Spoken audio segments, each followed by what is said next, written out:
Welcome everyone to the Budget, Finance, and Investment Committee meeting for June 1st, 2021. And the first thing on our agenda is to approve the minutes for our May 20th meeting.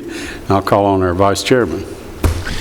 Thank you, Mr. Chair. I've reviewed both versions, and my motion is to approve. I have a motion in 2 seconds. All in favor signify by saying aye. Aye. Motion carries. Okay, next thing up is a general fund budget transfer for emergency management. Chris, welcome. By the way, our stuff is on the iPads tonight. Chairman, Mayor, Committee. Emergency management is requesting to transfer total of $11,000 in the line from gasoline $425, $8,500 into $499 supplies and materials, which would purchase shelving for medical supplies for EMS, and also assist them with purchasing amplifiers that will go into each of their EMS stations so that our paramedics can hear the sound of the tone whenever they get that call. Then last but not least, 2,500 into 307. We're going to increase in communications this year, 1%, and trying to play catch up with that. Okay, you've heard the request. Are there any questions for Director Clark? Motion to approve, Mr. Chairman. I have a motion to approve Second. and a second to approve the recommendation. Are there any questions or further discussion? Hearing none, call roll, please. Commissioner Stevens? Yes. Commissioner Allen? Yes. Commissioner Dodd? Yes. Commissioner Gooch? Yes. Commissioner Johnson? Yes. Commissioner Piercy? Yes. Commissioner P? Yes, motion carries. Thank you. Okay, next up is a general fund budget transfer for the Election Commission. Welcome, Mr. Farley.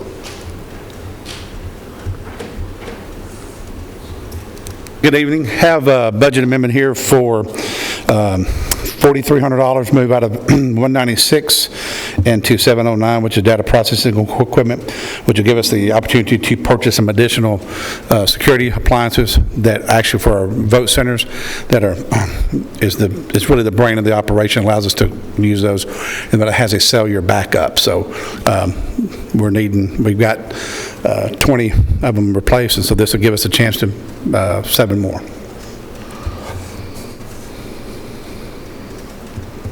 Motion to approve, Mr. Chair. Second. Thank you. We have a motion and a second. Are there any other questions for Mr. Farley? Hearing none, call roll, please. Commissioner Stevens? Yes. Commissioner Allen? Yes. Commissioner Dodd? Yes. Commissioner Gooch? Yes. Commissioner Johnson? Yes. Commissioner Piercy? Yes. Commissioner P? Yes, motion carries. Okay, next thing up is a general purpose school fund budget amendments.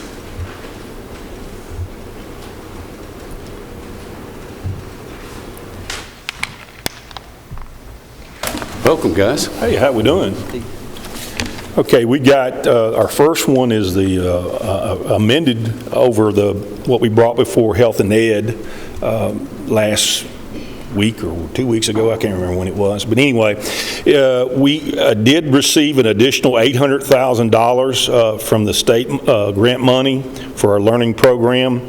So we're requesting for this amendment to change from $4 million in so many dollars to $4,871,148 through the additional funding from the state learning loss money. So we've got a motion to approve this amendment of $800,000 to our learning program, summer learning program, in the amount of $800,000 additional funding from state. Well, this will be an amendment for the entire total, right? Yes. Right. Yeah.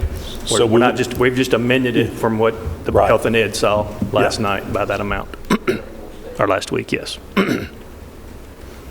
But but this is actually an amendment for $4,871,148. That's correct.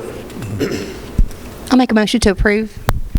You want to take both of them at the same we time? can- There's we can go there's two ahead and- amendments. Is that okay? absolutely. With you, Chairman Allen? Okay. Okay, the next one is Fund 141.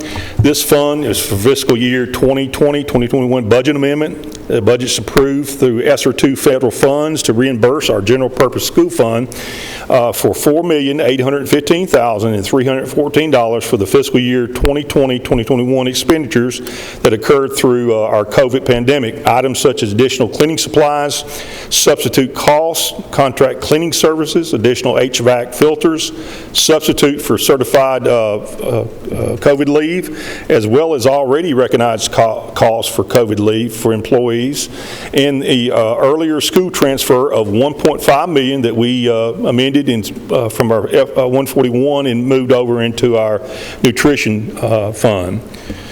Motion to approve this fiscal year 2020-2021 budget amendment to reimburse the general purpose school fund for $4,815,314 of current fiscal year additional direct costs brought about due to the COVID-19 pandemic as presented.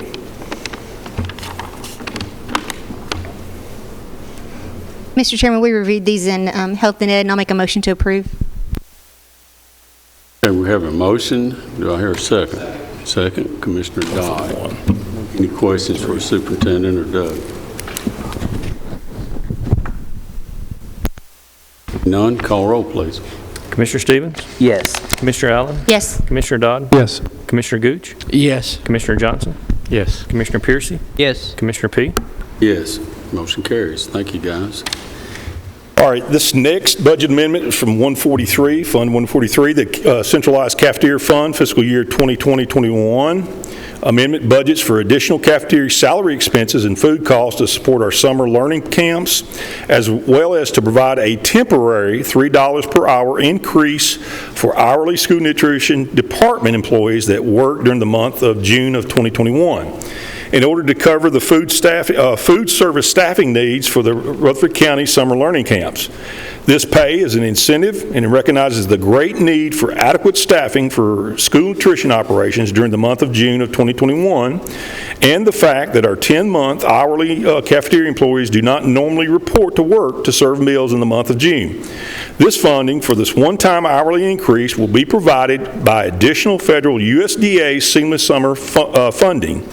Motion to approve the fiscal year 2020-2021 Fund 143 budget amendment for additional costs for food services for the Rutherford County learning camps to authorize temporary $3 per hour increase for the month of June 2021 to Rutherford County Schools Nutrition Department hourly employees to support the food service staffing of the Rutherford County Schools summer learning camps. Mr. Chairman, we also reviewed this in Health and Ed, and I'll make a motion to approve. Okay, I have a motion. Do I hear a second? And a second, Commissioner Dodd. Is this $3 increase? I know everyone's having trouble getting employees right now. Is this what we're talking about? It is, and for their 10-month employees, and this provides them incentive to, come and fill in. We got about 7,200 students that are in our camps. We feed them, transport them. First day was okay. We went better going forward. Mm-hmm. Thank you. Any other questions for Superintendent Doug? Hear none, call roll, please. Commissioner Stevens? Yes. Commissioner Allen? Yes. Commissioner Dodd? Yes. Commissioner Gooch? Yes. Commissioner Johnson? Yes. Commissioner Piercy? Yes. Commissioner P? Yes. And motion carries. All right, here we go. That's, Now this 177. would you like to move down into the budget now? Yes, I think we're ready unless there's a question from any of the Start with the or not. Central let's- Cafeteria. Yeah. There's the, you want me to walk through? Yeah, go ahead. If you'd like to, there has been no changes to these budgets since Health and Ed has looked at them. So last week, I have in front of you on market placed on your SharePoint the actual Fund 143 budget, itemized budget, showing a bottom line of budgeted expenditures of $21,912,382.05. That stands as last week with the Health and Ed approving this, and that's for your consideration to vote on tonight for Fund 143, the Centralized Cafeteria Fund. If anyone has any questions, be happy to try to answer them for this fund. Otherwise, it's there for your consideration.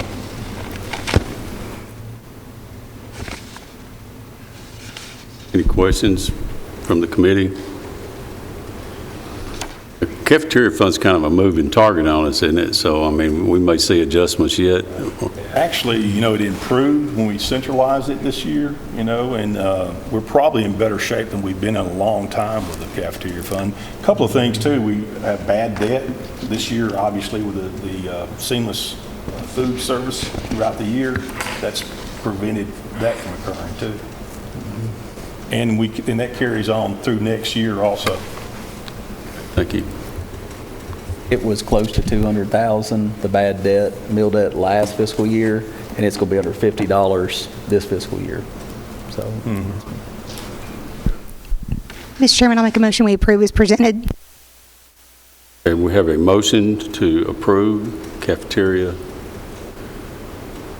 fund and revenue. Do I hear a second?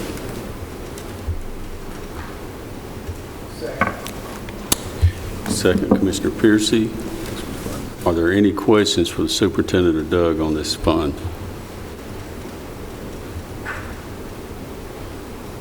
Hearing none, call roll, please. Commissioner Stevens? yes. Commissioner Allen? Yes. Commissioner Dodd? Yes. Commissioner Gooch? Yes. Commissioner Johnson? Yes. Commissioner Piercy? Yes. Commissioner P? Yes. Motion carries. Thank you, guys. The next budget that's before you is Fund 177. It's the Educational Capital Project Fund. It currently has, you see the itemized budget before you. It has the 7.5 cents estimated revenue for the property tax, the 7.5 cents on the levy that it's in this fund currently. It shows a bottom line total expenditures of $7,733,917 with $7,565,917 of capital projects that are presented for your review. And I have Trey Lee here, that Assistant Superintendent over Engineering, that can walk you through the planned capital projects or answer any other questions on the capital project fund that you have.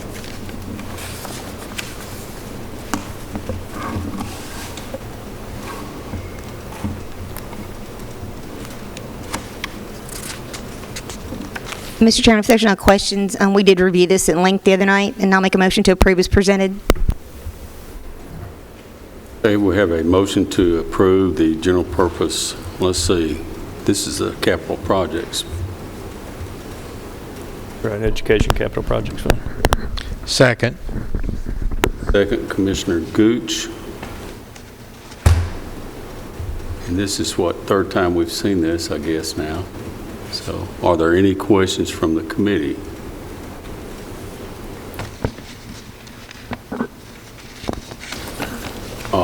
Hearing none, we'll call roll then. Commissioner Stevens? Yes. Commissioner Allen? Yes. Commissioner Dodd? Yes. Commissioner Gooch? Yes. Commissioner Johnson? Yes. Commissioner Piercy? Yes. Commissioner P? Yes. If you'd like to, we'll move over to the General Purpose School Fund, Fund 141.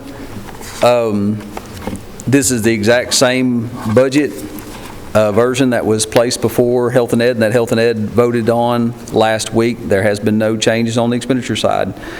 I ask you to turn your attention to the one-page summary, just to give you another synopsis of this. An overall of the budget that's before you tonight, it has a 4% pay increase for the teachers. It has an estimated July 1, 2021 assigned and unassigned beginning fund balance of $42,806,693. I know that will be updating as we proceed closer to the end of the fiscal year. Estimated revenues for next fiscal year, a conservative $426,474,041. Estimated expenditures, $441,796,206, with an estimated June 30th, 2022 assigned and unassigned ending fund balance of $27,484,528. The percentage of that assigned and unassigned ending fund balance to annual expenditures is 6.22%, with a budgeted deficit of $15,322,165. As the note at the bottom of the page says, the current fiscal year 2021 original approved general purpose school fund had a budgeted deficit of $15,031,515, with $421,721,569 of budgeted expenditures. So once again, it's very neutral with About 290,000. and with additional expenditures. And this budget, just like we saw last week, it's a 4.76% increase percent-wise of budgeted expenditures over the original expenditure budget for this current fiscal year. And the amended budget, it was about 2%, but once again, like we discussed last week, there's been a lot of unique issues that we've dealt with the school system because of COVID-19, so I wanted to let you see the comparison of the original budgets to the original budget for next year. And that I can attempt to answer any question you have on this, but I know we went at length with Health and Ed last week, and this has not changed since then.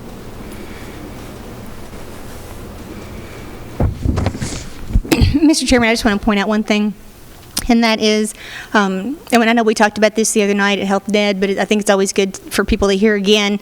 We're opening a new school this fall, and so we don't receive any operating funds for that school until 1 year in arrears. So we're having to float the funds for that operational expenses that year in advance. So it's shown great fiscal responsibility on the part of the school board that they were able to have operating funds for us to be able to do that for this year. So anyway, having said all that, I'll make a motion that we approve as presented. I have a motion from Head Chairman, Ms. Allen. Second. Second. Gooch. Any further discussion or questions? Mr. Chairman, I just want to acknowledge that it seems like we're going rapidly to approve or to cast to a vote over $400 million in expenses, but I just want to reiterate that when I heard the Health and Ed Committee receive your budget last week, and to a person they acknowledged the fact that you gave us an abundance of information, you were transparent, you were available. It just makes our decision appear rapid, but it's really been a great deal of due diligence on your part and the board and the Health and Ed board. So thank you, Rhonda, for your board and for you guys. Go along with that, I know there were some changes made in the amounts that y'all were going to give to the employees, and y'all actually made that reduction, as Chairman Allen pointed out last week during the board meeting. We appreciate that. Keeps us from having to do things like that sometimes, but it's been responsible, and we appreciate that. Any other discussion from the committee? Hearing none, call roll, please. Commissioner Stevens? Yes. Commissioner Allen? Yes. Commissioner Dodd? Yes. Commissioner Gooch? Yes. Commissioner Johnson? Yes. Commissioner Piercy? Yes. Commissioner P? Yes, motion carries. Just want to say real quick that we do appreciate you guys. I know your job is challenging. We know that we get the lion's share of our tax money, and it's a testimony to the people that are serving on this commission that they believe in education and are providing for us. So thank you.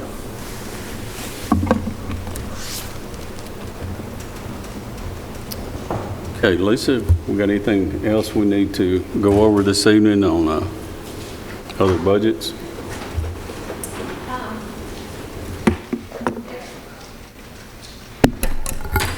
I put on your table, updated these. There are a couple things that we're going to meet again Thursday. We can go over those if y'all want to go over them now. It's just so you can think about it. The first 3 pages are what you just went over. On the general fund, there needs to be a change for the officials' salaries. The state revised those numbers.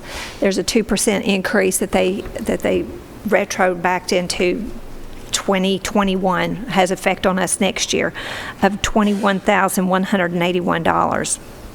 That's one change. The other change is election commission. They had estimates out. Their estimate was low, by $8,000 on voter cards that they're going to have to send out. And so that is a request from Election Commission. So those are the only 2 items in 101 that hasn't been brought to you before.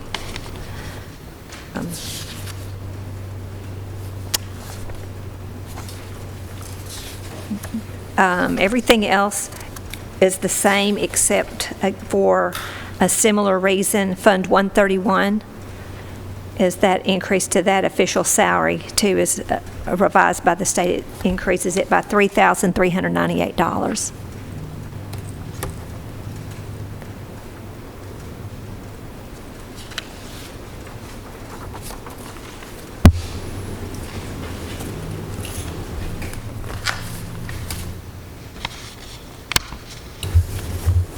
So if y'all agree with those, you can tell me now or you can tell me Thursday. But Thursday is the meeting when we're going to get together. We'll revise revenues, we'll revise our estimates on the long sheets that kind of give you the activity. And that meeting is what we need to go to. We need your decisions, if there's any other changes that you need us to make, because that's the numbers that we're going to be going forward with to the public hearing. Just to remind everybody, our next meeting is Thursday, June 3rd, 5:30 p.m., and we'll meet back in here. And as she said, that's when we'll be looking at our numbers. We'll go forward for publication. Right, that's right. And what we'll be doing our public hearing on, I think Mark and I talked about it, the 15th. It'll be we're working toward the publication to be the same day as the public hearing. Public hearing itself, yes. Okay. Mr. Chair, just a quick question. So on the general fund, where it says the estimated fund balance will be almost 13%, but a required of 15. Will those numbers change? Yes, they'll change. Okay. Okay.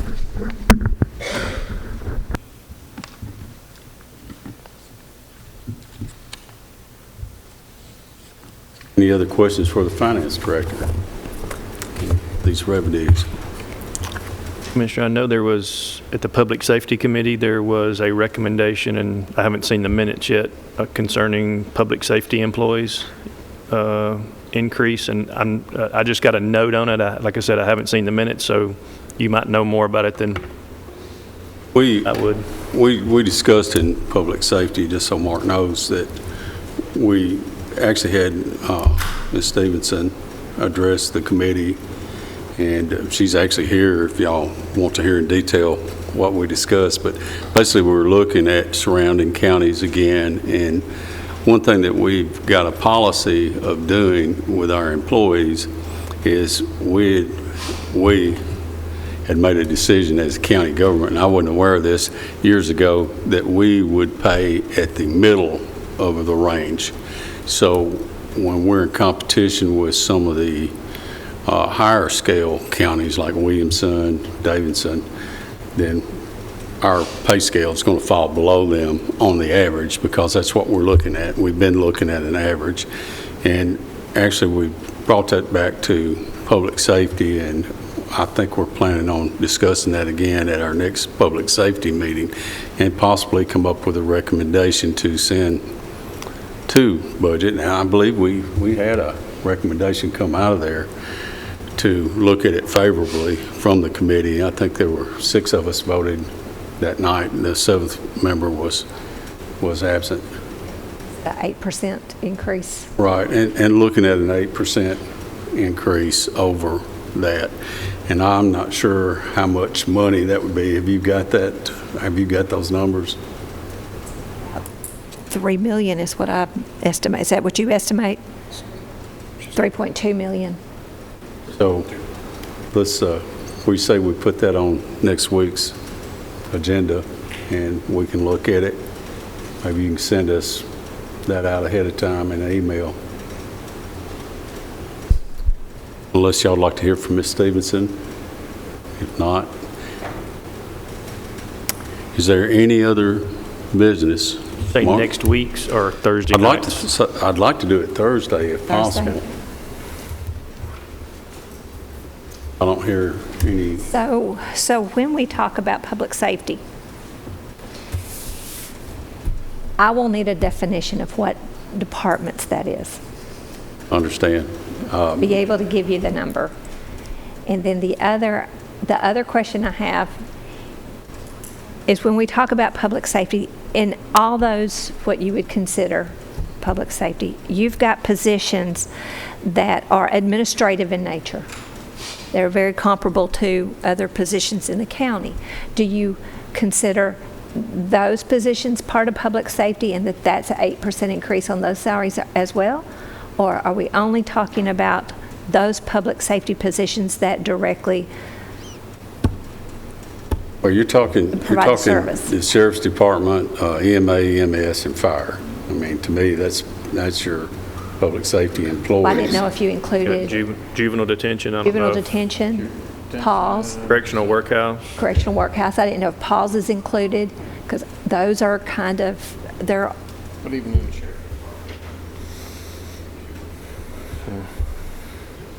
Well, I think that's a discussion we need to have right, Thursday. those so are the kind of things that, because Dispatch, all of those yes. need to be considered. Let's invite Chairman Reed not easy. to visit with. Yes, if it's all right with the committee, we'll ask Ms. Stevenson to come up. I'm glad we're going ahead and starting this. Yeah, that's fine. So the 3.2 million increase would be if the entire, I misunderstood the directive, if the entire, every position was lifted 8% and the reclassifications that every department head had asked. So I'll have to go back and recalculate because 3.2 million is if every position in the county, not just public safety, every position, because I misunderstood what y'all asked me to do. So I can go, so it would be less if it was just public safety, although they make up 75% probably of our employee population. So, and then to Lisa's point, if I'm going to go back and relook at it, we have administrative functions in each of those departments. So, for example, an admin support in public safety is no different than an admin support in finance or HR.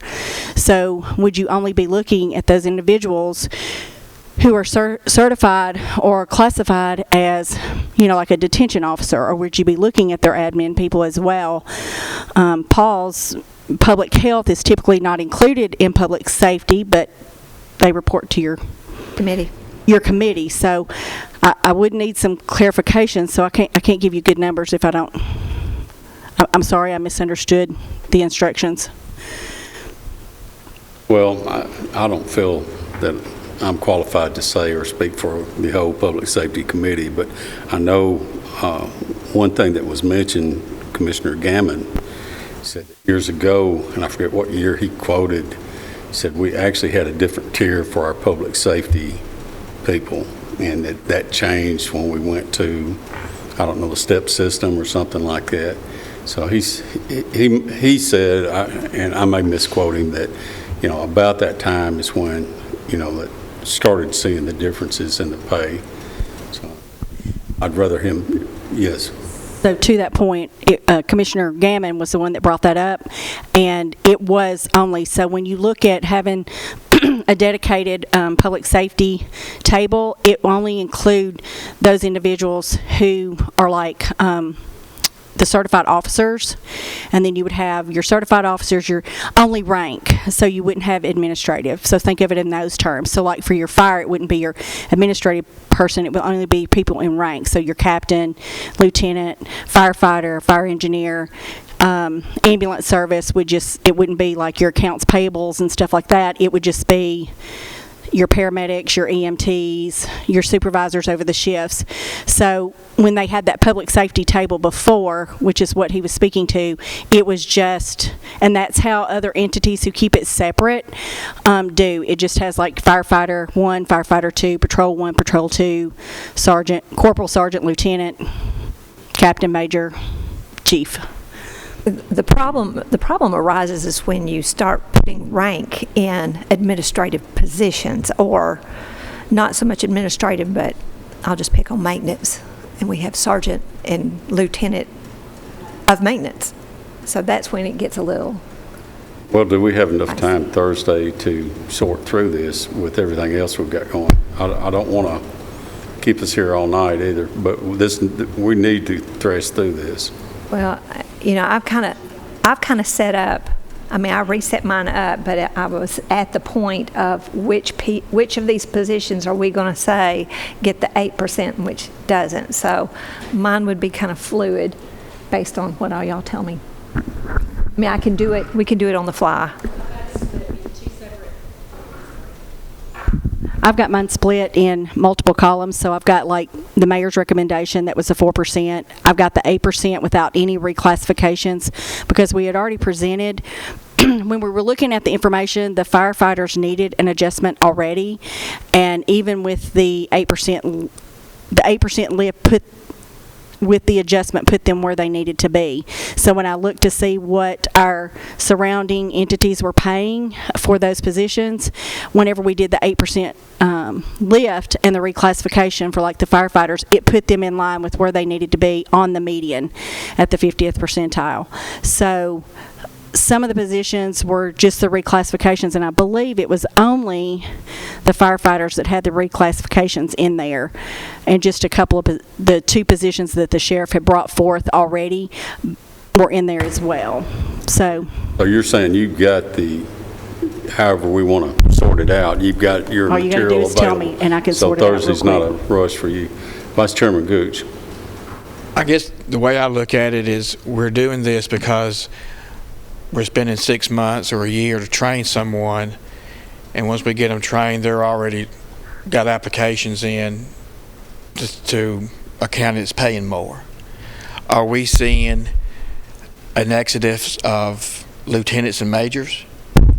So we're just seeing an exodus of the new hires. Detention officers, patrol officers, advanced EMTs, paramedics, firefighters. So my question is, why would we even look at the higher ranks in the administration? Compression. They can hear.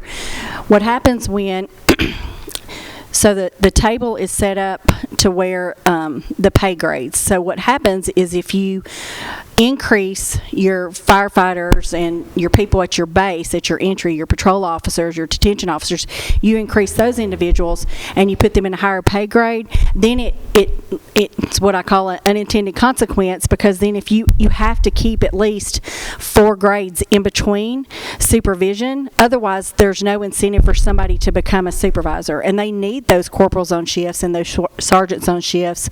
And so what happens is when we do the salary evaluations for it, if there's only 2 pay grades in between and they're going to get a promotion, sometimes it takes them backwards in pay to get a promotion, which nobody's going to want to do that. I understand that. So what about administration? Why would we even look at those people if there's not an exodus? Because as you move up, you have to reclassify each of those up to the 4 pay grades to keep a distance in between for promotion purposes. So it's not that there's a mass exodus, but when you reclassify at the bottom, you have to roll up. Otherwise, the people in promotional processes would not get a pay increase to go into a promotional position. I know, I'd have to, And Commissioner. that's because we have rank in the administrative positions. correct. Commissioner Gooch, we've done this probably a couple times where Sonia and I have just, the conversation is, look, Sonia, they only talked about the detention officers. They only talked about patrol, nobody else. And we only did those. But then, the unintended consequences is people would say, I'm not moving up. Why should I move up? Because of the way it's like they don't get much money then if there's a promotion. It's that compression. The compression happens.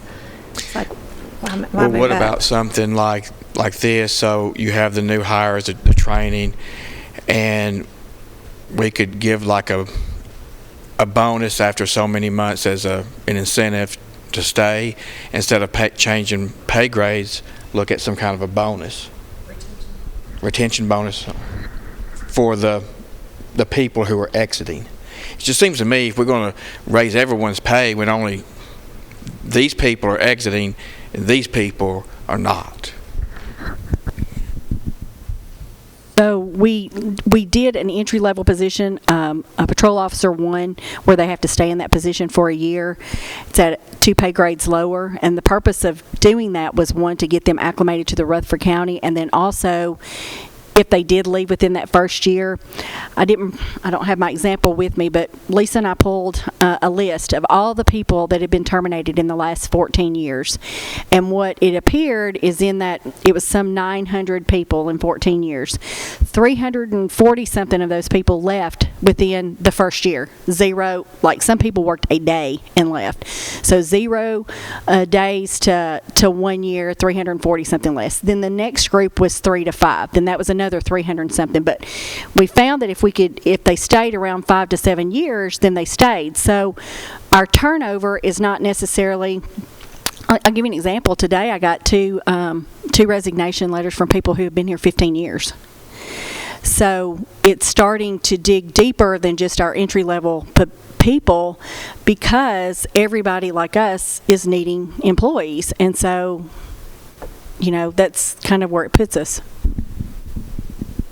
And I wouldn't look at, and when you say you got 2 resignations today, I'm sure you've gotten more throughout the year, but I wouldn't look at 2 or few as being a mass exodus.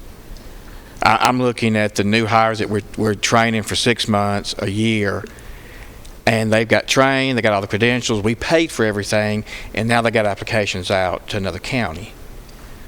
So one of the things that we've done to offset that, to try to recoup the county's money, is we have a reimbursement program now. So if an employee leaves within the first year of their own volition, not because we asked them to leave, if they left, they have to reimburse the county for all those new hire expenses. And we take it out of their check. And it's signed, the attorneys approved it, the steering committee and full commission approved that. And our training dollars, our testing dollars, I can't think what it's called, what line I've got it in. Testing but evaluation. I had Or asked for. certification you're looking for? Say it again? You're talking about officer certification? Well, officer certification, we've done it across the whole county. Anybody who leaves within that first year must reimburse the county for their onboarding expenses, and every department has given us a list of those. And so where my testing line had gotten up to over $90,000, it's at like $30,000 this year, because the people who are leaving are reimbursing the county. So some of the expenses that you're talking about, that's some of the ways that we're trying to offset people leaving. So Well, so those are the people who went through some kind of certification or all new test. hires. All new hires. That's okay, but how one paycheck, but that's the certification. We're paying for them to be certified for something. But the hours, the payroll hours of training this person, you're never going to get that back. So what if we did try some kind of, or look at, or have public safety study some kind of a bonus system, and it can be for like year 1, 2, and 3, and then we stop, or up to 5, other than having to go in and change everyone's pay grade for 75% of our employees. Does that make sense? It does, and I mean, we can look at that, but it may end up being that with their bonuses and their pay, it will outpace what they would make when the bonuses went away. Does that make sense? So like, when they got to year 5, say we did it for the first 5 years they were working with us, if we gave them a bonus to, each year for staying on, that bonus structure plus their pay may outpace what they would make in year 6. So then, I'm happy to do it. I'm not trying to be argumentative. I'm just trying to think No, of... I get your point, but what if it's a situation where year 1 is going to be like a higher bonus and it just goes down up to year 5 or 3 or whatever? Like a sign-on bonus. So they're not, sign-on bonus. So they're not getting a big pay cut on year 6 or 4 or whatever that looks like. It just seems kind of worth an idea to study and look at. Sounds like we've got a lot to talk about Thursday then. Mark or whoever, Lisa, want to ask y'all if you would contact our public safety members, especially Chairman Reed and Pro Tem Phillips, since he has some expertise in this, and he's also on public safety. But I'd love to have their input on this too. When we discussed it the other night, I wanted to see some numbers, and we passed this as a whole to come to this committee favorably. Of course, when we see these numbers, it may make a difference to us. And then again, Vice Chairman Gooch has brought up some very valid points, so we've got a lot to discuss. Any other business for tonight? If not, we're adjourned.